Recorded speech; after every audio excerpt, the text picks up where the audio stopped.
1931 సంవత్సరంలో సరిగ్గా ఇదే రోజు అంటే మార్చ్ 23వ తారీఖున భగత్ సింగ్, సుఖ్దేవ్, రాజ్గురు ఈ ముగ్గురు అమరవీరుల్ని ఉరితీశారు లాహోర్ జైల్లో.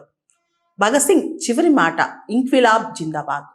ప్రతి సంవత్సరం మార్చ్ 23వ తారీఖున మనందరం కూడా మార్టియర్స్ డే, అమరవీరుల దినోత్సవం జరుపుకుంటూ ఉంటాం.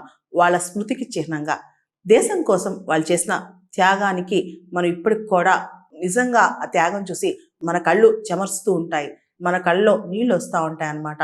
అటువంటి త్యాగం భగత్ సింగ్ చేస్తారు. మనందరికి తెలుసు భగత్ సింగ్ ఆయన జీవితమే అందరికీ స్ఫూర్తి. 1907లో పుట్టి 1931లో చనిపోయారు. కేవలం 23 సంవత్సరాలు మాత్రమే ఈ భూమి మీద ఆయన ఉన్నారు. భగత్ సింగ్ ఆయన మేనమామ అజిత్ సింగ్ అన్నమాట. అజిత్ సింగ్ కూడా భరత్ మాతా సొసైటీలో దేశం కోసం చాలానే చేశారు. భగత్ సింగ్కి లాలా లజపత్ రాయ్ అంటే చాలా ఇష్టం. ఆయన్ని శాండర్స్ కొట్టారని చెప్పి అప్పుడు న్యూస్ రావడంతో భగత్ సింగ్ శాండర్స్ని చంపేశారు కూడా. అంతేకాదు యాక్చువల్లీ ఆ తర్వాత శాండర్స్ కాదు లాలా లజపత్ రాయ్ని కొట్టింది, స్కాట్ అనే ఆఫీసర్ అని తెలుసుకుని కూడా భగత్ సింగ్ పశ్చాత్తాపం పొందారంట. తర్వాత HSRA, Hindustan socialist republic association, హెచ్ఎస్ఆర్ఏలో కూడా భగత్ సింగ్ చాలా యాక్టివ్గా పాల్గొన్నారు. అంతేకాదు భగత్ సింగ్ దేశం కోసం చాలా త్యాగాలు చేశారు.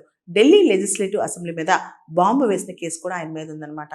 కానీ ఏది చేసినా ఆయన దేశం కోసం చేశారు. ఆయన చాలా మందికి స్ఫూర్తి, దేశం కోసం పనిచేసే వాళ్ళకి, స్వతంత్ర సమరయోధులకి. అంతేకాదు ఇప్పుడు ప్రతి ఒక్క యువతికి కూడా భగత్ సింగ్ అంటే ఆయన దేశం కోసం ఆయన చూపించిన పేట్రియాటిజం కావచ్చు, దేశం కోసం ఆయన ప్రాణత్యాగం కావచ్చు, ఇవన్నీ కూడా స్ఫూర్తే అన్నమాట. సో మార్చ్ 23 అనేది భగత్ సింగ్ మరణించిన రోజు అనమాట. ఇంక్విలాబ్ జిందాబాద్, విప్లవం వర్ధిల్లాలి అంటూ ఆయన మాట్లాడారు. యాక్చువల్లీ ఈ డైలాగ్ ఇంక్విలాబ్ జిందాబాద్ అనేది హస్రత్ మొహానీ అనే ఇంకొక పేట్రియాట్ది, భగత్ సింగ్ది కాదు. కానీ చివరి పదం మాత్రం ఇంక్విలాబ్ జిందాబాద్ అనే చెప్పుకొచ్చారు భగత్ సింగ్.